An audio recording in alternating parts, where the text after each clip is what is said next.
the shooting as a backdrop, police are trying to come up with the game plan before the quarter turns into a tourist mecca ahead of Essence Fest on July 4th. The state's new concealed carry law goes into effect, letting people carry a gun without a permit, but the city is looking to a loophole to create a gun-free zone in the French Quarter. WDSU investigative reporter Cassie Sherm looks into how the city is turning one of its French Quarter districts into a school. Cassie.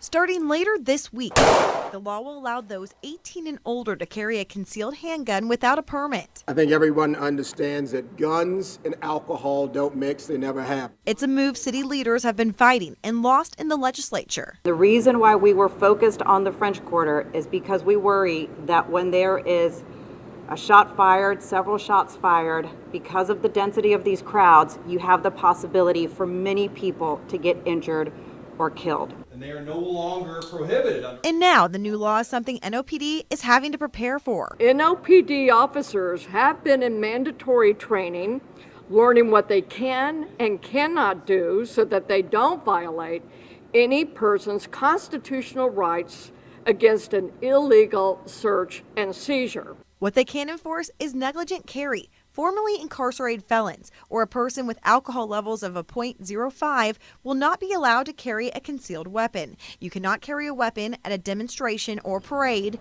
or in a restaurant or a bar that serves alcohol. We were going to figure out some kind of path to find some type of solution to protect the people of New Orleans.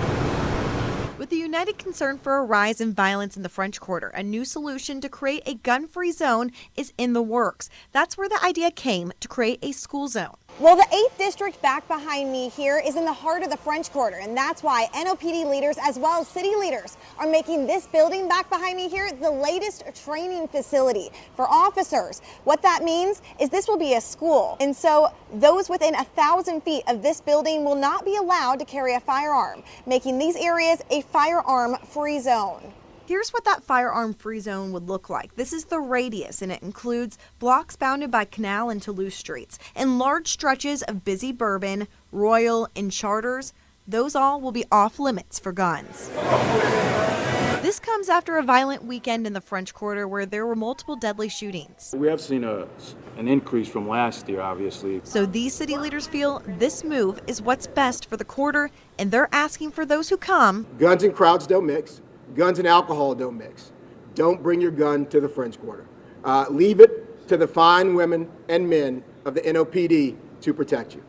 Well, the new state law will go into effect July 4th, and for the city, that one goes August 1st, and we're going to continue to follow this very closely. Reporting here in the French Quarter, I'm Cassie Sherm, WDSU Investigates. While the state's permitless concealed carry law goes into effect Thursday, the city ordinance requiring a license to carry a concealed gun, as you heard Cassie mention, does not expire until August 1st, making the permitless concealed carry legal in the city until then.